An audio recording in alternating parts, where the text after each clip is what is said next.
So recently I published a short talking about how reverb is very important in Psytrance sound design, and that's something that I often overlooked. Today I want to dive a little bit deeper into the topic because obviously within 1 minute I cannot explain everything about it. So let's have a look at this track here. This is a production that I'm working on. You can see this is pretty much almost finished. I'm just working on the last bit here, and I recently decided to add this sound to it.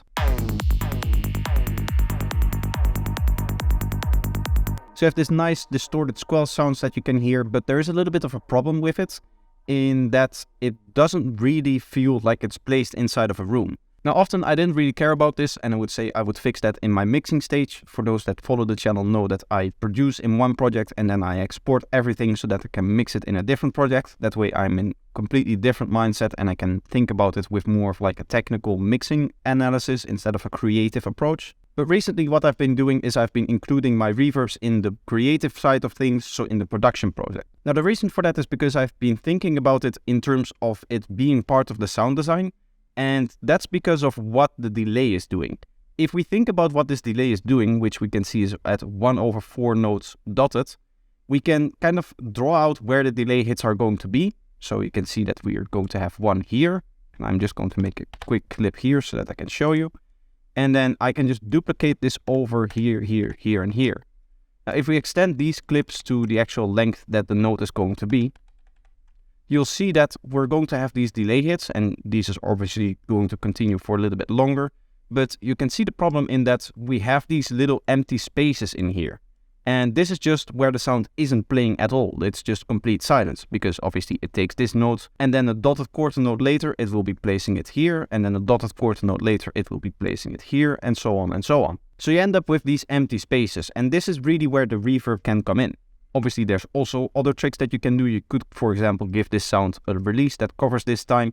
But in this case, what I would like to do is use a reverb. And the reason for using a reverb over, for example, a long release is that you get that nice roomy feeling that we're after. Now, before we dive deeper into this project, I do quickly want to say that if at any point in time you enjoyed this video and you want to see more of what I do, make sure that you like and subscribe. Also, if you want to support the channel, a great way of doing that is by purchasing my products or my masterclass. Links for both of those are going to be in the description of this video. Now let's get back into the reverbs. So going into my favorite reverb, I'm going to choose M Turbo Reverb. And the reason for that is because it just has a lot of different options. If we look at this, you can see there's a whole bunch of different categories, and these aren't just like presets like you would have with other reverbs. These are actually different algorithms, different ways of generating reverb. So it's not like, oh, you have this character room and then you have this character hall here, which is just the character room with a longer release time or a longer kind of reverb time. It's actually using a different algorithm to generate this reverb over this reverb here. So the way that I've been applying reverbs to my one-shot sounds like this is that I just load up one of the things that I like, one of the algorithms that I like. There's a bunch of ones in here. I like the character hall, I like the chorus chamber, I like the dirty hole, but you can experiment with whatever one that you want. Obviously, a lot of these have some kind of indication of what their texture is going to be like. Clear is going to be a very clean reverb. We're going to have a dense reverb, or do you want a colored reverb, or do you want a very warm one? You can just go for the kind of reverb that you're after. And a good idea is, if you don't have a reverb like this, a reverb plugin like this, where you have a whole bunch of different algorithms to choose from, is to have a bunch of different reverb plugins that you can use. Quickly going back into my reverbs folder, you can see that I have a whole bunch of different ones that I can use. Sometimes I like to use Black Hole, sometimes I like to use Cloud Seed, sometimes I like to use some other ones.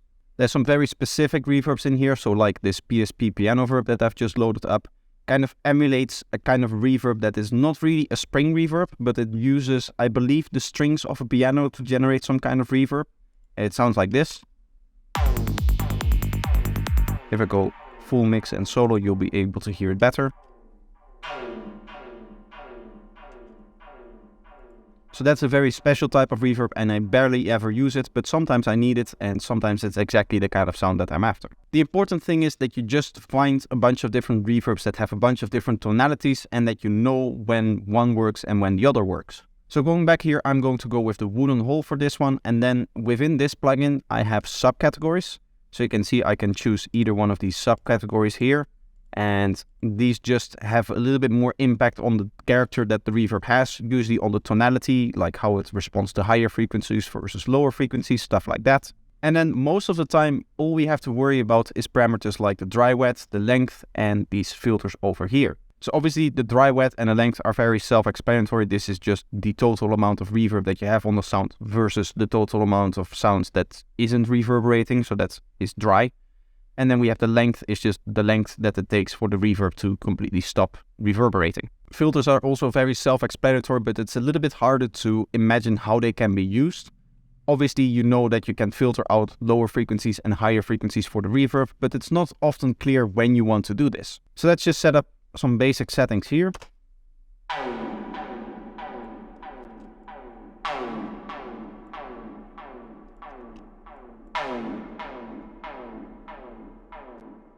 You might notice that right now we're getting a little bit of muddiness from this reverb. You can hear in the lower frequencies of the sound, so in the lower mids right here, we get a lot of that kind of bunched up noisy sound from this reverb. So that's where the filters come in. And this is something that I often overlooked in my reverbs, is that you have to filter out certain sections of the sound from the reverb.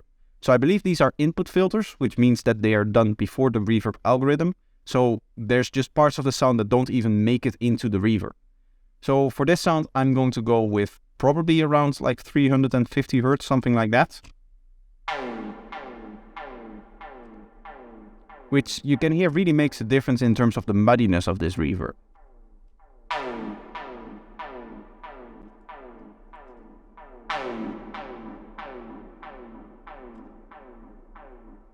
If I go even higher, you can really hear that we're starting to destroy the reverb sound. It starts to become unnaturally high frequency. But a little bit lower is nice. I also sometimes play with this bass and treble. Usually with all of these presets, they tend to be in 0, and that's what I like best. For this kind of algorithm, it opens up like this, which I don't really like. It sounds a little bit too dark for my opinion, so I'm just going to remove that. And I can still play with it if this is not the right setting for it. I do like that. Now there's some more filters in here on the side, and these aren't on every reverb. Most reverbs come with a low pass and a high pass filter, but there's an easy way around these other filters if you really want to make them, and I'll show you that in a little bit. In essence, what these filters do is they remove side information from the low frequencies and mid information from the high frequencies. So this has to do with the widening of the sound, the stereo field of the sound. And obviously those filters again only apply to the actual reverb sound and not to the dry sound itself. Now these filters, for obvious reasons, if you set them lower to the main filter here, they don't really do anything. So when you want to experiment with these, you actually have to set them higher. And I'm going to set them significantly higher so that you can see what this means. You can hear that the lowest part of the reverb is going to sound completely mono, as opposed to this. And again, if you set it to a sensible setting, you'll get something that sounds a little bit more natural.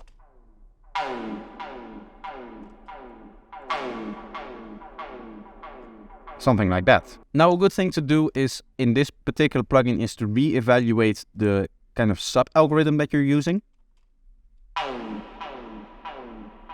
I actually like this more than the Birch one. The Birch one is a little bit short and muddy to me. But you can check out another one as well.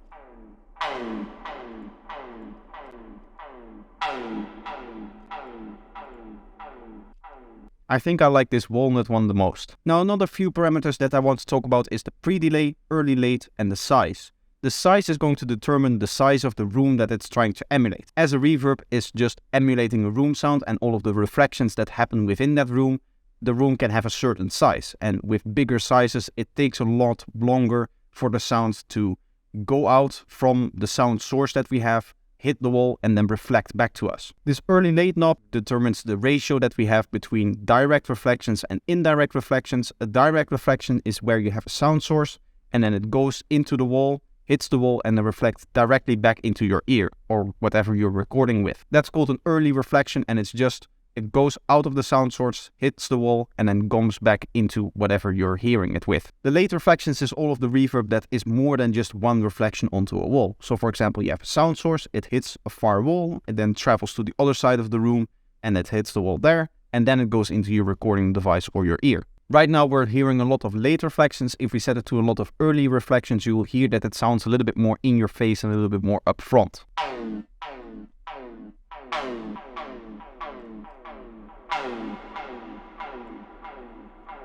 Finally, the pre-delay is not something that directly comes from kind of the room emulation that is happening within a reverb. What this does is it adds a delay before it goes into the reverb algorithm. So you can imagine that we have this dry-wet split where the sound is going to be split up into two channels. One is going to be just the dry sound and the other is going to be the sound that is going to go into the reverb algorithm. There's just going to be some certain delay before it. This is very useful if you have transient material and you don't want that transient material to immediately have reverb from it.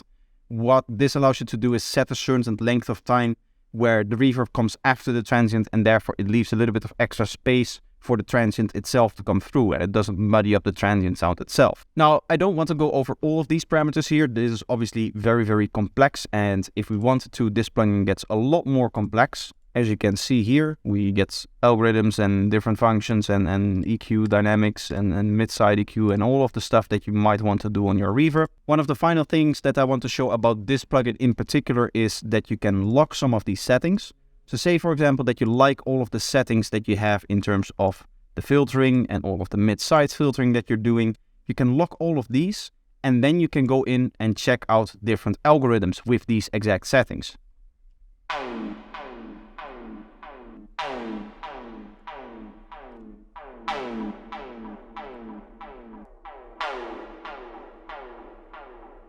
Maybe you want a little bit more length to get the actual character of it.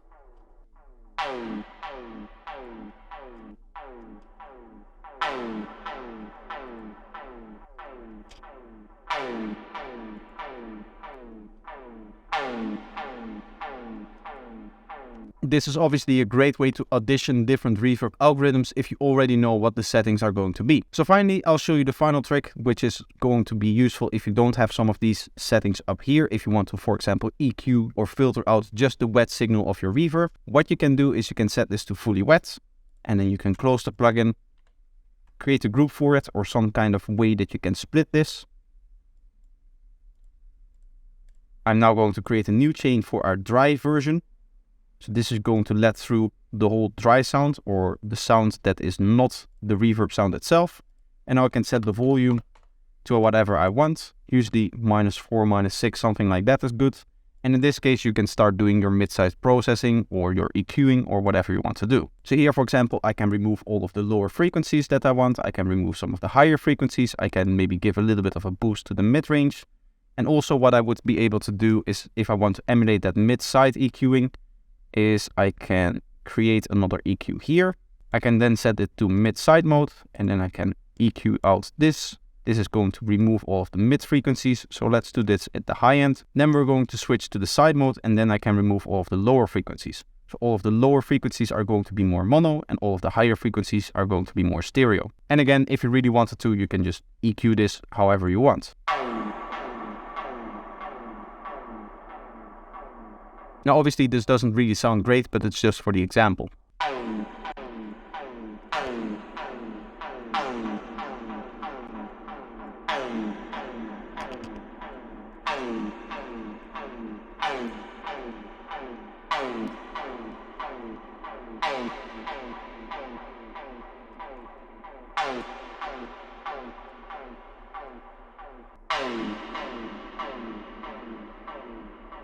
So that's everything that I wanted to talk about. Obviously, as I said, this is just a little bit of a continuation of that short so that I could go a little bit more in depth and talk a little bit more about the different parameters that you can use and how you can use them. Hopefully you found this video useful. Let me know if you did by leaving a like, and if you're new here and you want to see more of what I do, make sure that you're subscribed. You can also support the channel by watching more of my videos, so I'll leave a few of them in the end cards. But that's going to be it for today. I hope you enjoyed it, and I hope to see you in the next one. Bye bye.